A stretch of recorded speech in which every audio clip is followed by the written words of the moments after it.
Hello everyone and welcome back to another video. My name of course is Resonant and welcome to a video I wasn't really expecting to make. Now, I was just being sent some screenshots by someone that commented on my Mount & Blade Bannerlord Siege analysis video, and I've just had a look at them and they're really cool. I think you guys will agree how nice looking and how cool these are. So I'm just going to go through them. I've not really looked too much in depth to them. So I'm just going to go and give my impressions and see what I can see, and then you guys can leave a comment seeing what you can see. So let's start at the top. So this first one, we can see this is kind of the attacking side of the siege that we saw earlier. We can kind of see the kind of different weapons and armors that will be in the game. So here we have a helmet that sort of has, it looks like a peacock feather on top, which is quite interesting. Will you be able to customize that? Will you be able to choose it? Or will it be kind of set classes with the troops that you get like in Warband? Also, we have different mail options here, and we have fur.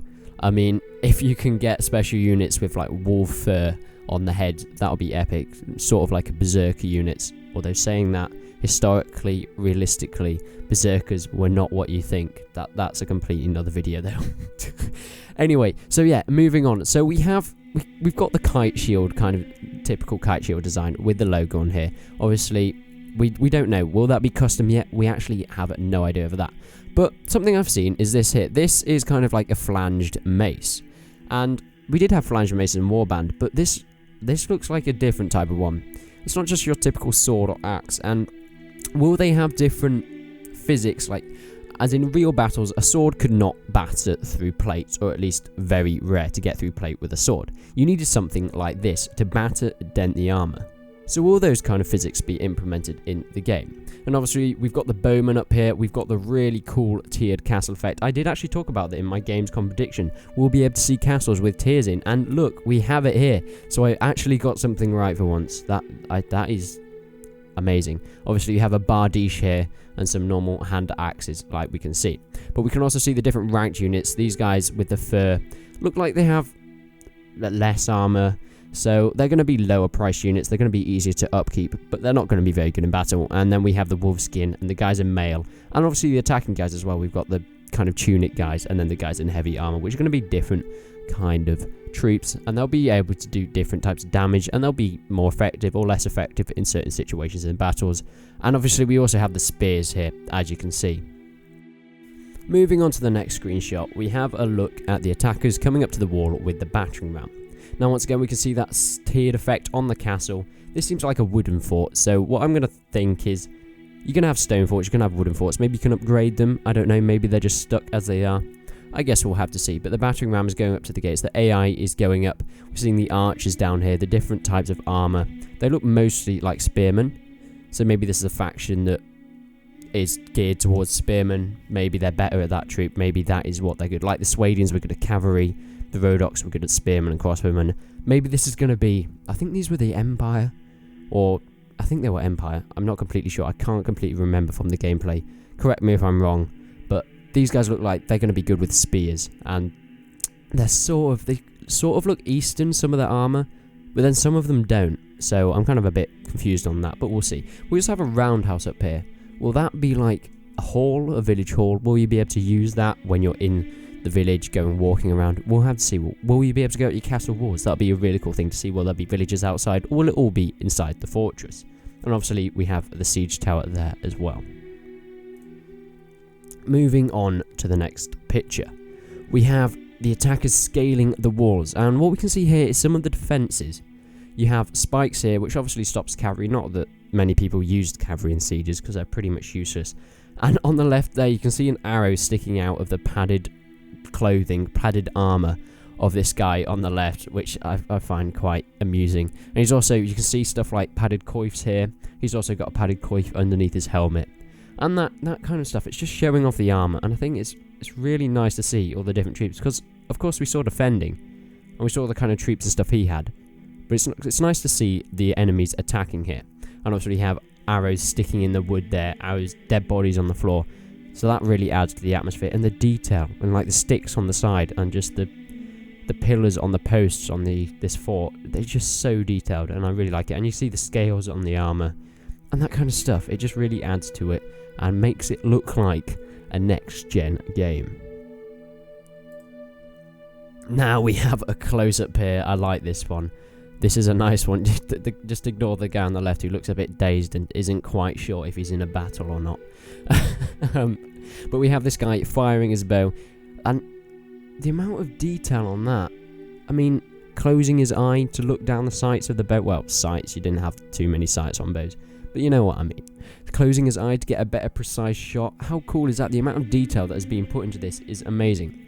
Now, thinking about arrows, will we be able to see different types of arrows? Will there be different things like, let's say, because obviously there's bodkin arrows, there's hunting arrows and stuff like that that did different amounts of damage. But will there be a big variety of choice of weapons and arrows you can use in Bannerlord? It'll be really cool to see different arrows, different bolts and missiles that you can use. Obviously there is actually flaming missiles in the blisters. Maybe could you get flaming arrows? Mistake everyone makes. Flaming arrows were not a thing, okay? They did not use flaming arrows, they were just not practical, but I'm not going to go on another rant about that, because that, of course, that is in the video with the berserkers, okay? That is another video for another time. But the facial expressions are really nicely detailed. Obviously that guy looks a bit dazed, and he looks a bit like Dynamo for some reason. If any of you know Dynamo the Magician, he's just got a bit of hint of Dynamo to him. And obviously we can see the longsword. Well, that might be a short sword, you can't really see the length, but I would say that's probably maybe a two-handed sword, the length of the handle. But then again, it could just be a one-handed sword with a bigger handle. Obviously, that amazing weighted pommel. If anyone knows how to end him rightly, you know what that reference is from. Anyway, let's move on to the next picture. And we have another one of them scaling the walls. We have them coming up the ladders here. We have the player, we can actually see where he was in the video, shooting down from the right. So we can actually get a glimpse from another side. And we have the archers shooting down. And the different colours in the hair, just the little details, different customization of the troops is really nice. And that guy seems to have a bit of a problem with that wooden palisade right there. But I'm sure he'll be fine. I'm sure he'll be fine. And we can see at the top there on the gatehouse, that is completely destroyed on that back side. How cool is that? That must have been hit by a piece of artillery. And we did see artillery hitting the gatehouse in the actual gameplay. And bits fell off it. And that would be so cool just to see how much destruction you can actually get in it. I really want to see that. Now, it's quite a desolate picture. This is the battlefield after the battle. Or, I say after the battle, there is a lone archer on the left there.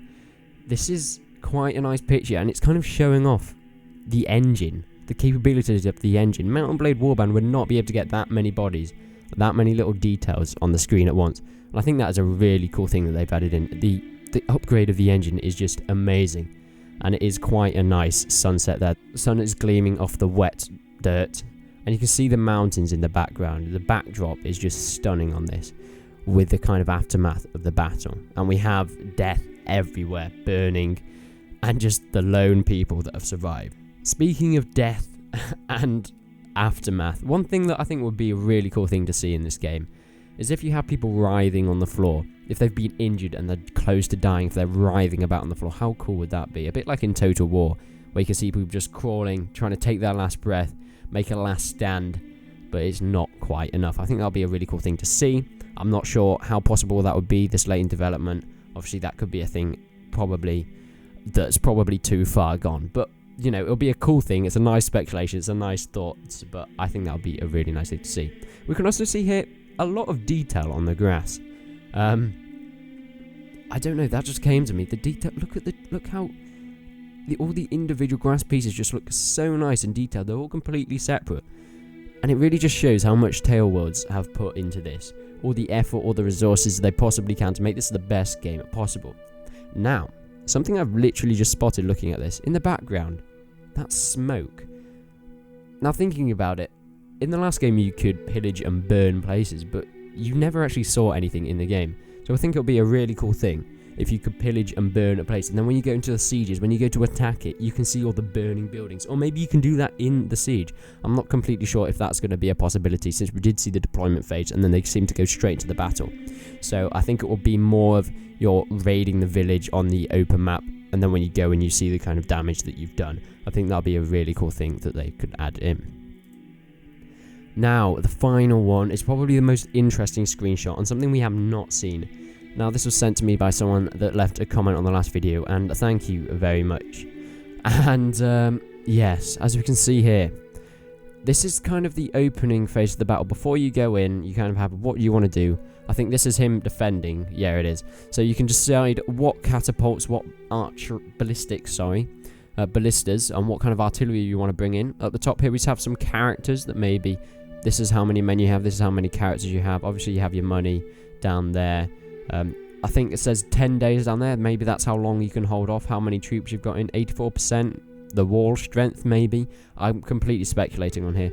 If any of you guys want to leave comments saying what each of these things, what you think they mean, that would be really nice. A lot of you did that on the last video of the kind of end table, and you told me what you think it all means, and that was really helpful, and I think you pretty much got it spot on. So if you guys can do that about this video, that would be really cool.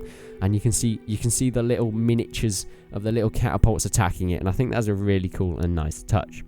Now, obviously, on the left, we can also see request a parley.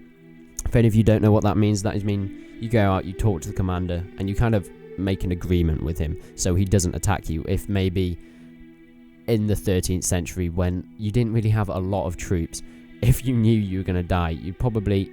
I'd say request a parley isn't really surrendering.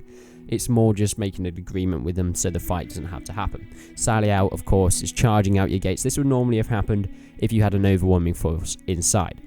Now, obviously, in the medieval times, castles weren't defended by many people. The average castle was defended by 15 people.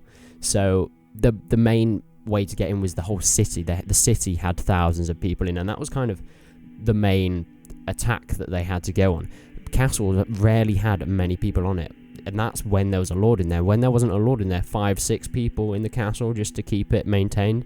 That was about it. So sallying forward normally happened when you had overwhelming forces in the castle, because you only use the castle walls as a last-ditch defense if you don't have enough troops, and you need to use it to your advantage to maybe just about win the battle. So when you have more men, you don't need it. You don't want to risk damaging your walls. You don't want to risk losing any of your civilians, because of course they get you food, resources, and that sort of stuff. So they used to sally out and do field battles if you had an overwhelming force, because you want to get them away from your gate. You want to get back to normal life as soon as possible and show them that you are a force to be reckoned with. Now, obviously, there's also the button leave settlement. Yeah, I figured I'm probably going to be using that one a lot when I get overwhelmed, depending on how good the AI is. Of course, leaving settlement, just ditch everything, run away, you don't need it. And I don't know if this is going to be a feature in the game. I think it might be a bit too in-depth for a game. It's kind of just a historical thing. In sieges, what they normally did is they shoved everyone out of the castle and the fort that they didn't need. If you don't need someone in the castle fort, you shove them out. You need as least amount of people in there as possible, because obviously they're taking up food, they're taking up water, resources, armor, and they might not be very trustworthy. If you don't trust anyone, if there's people that you don't actually need for the direct defense of a castle, you're going to shove them out. That's what they used to do a lot of the time in the medieval 13th century, 12th century kind of stuff. So maybe that could be something. You can just get rid of a few people, but I don't know how much civilians and stuff will come into it, because that was obviously a thing that they did with the civilians, not as much troops, because you need troops to defend it, of course. But other than that, I think that's pretty much it.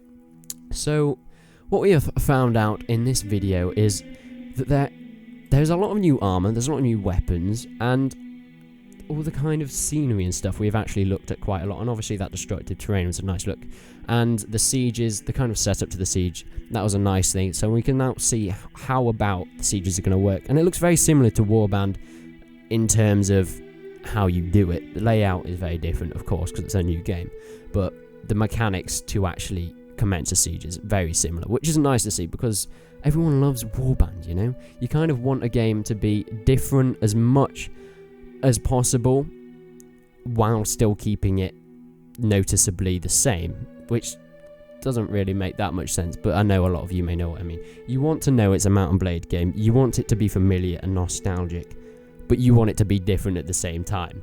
I mean, it's hard to explain. I know you guys all know what I mean because you guys have all said it. But yeah, other than that, I think that's us at the end of the video. So thank you guys a lot for watching. I hope you've enjoyed this video. It's just a quick video going over what was sent to me earlier, and thank you for sending me these screenshots. That was really helpful. I hope you enjoyed this video. If you did, remember to subscribe to the channel for more Bannerlord content. It'll be really cool to see your views on these screenshots, what you can see, what I missed out, and what you agree with me. And other than that, remember to like the video if you enjoyed it, dislike it if you didn't. But until then, I will see you in the next one.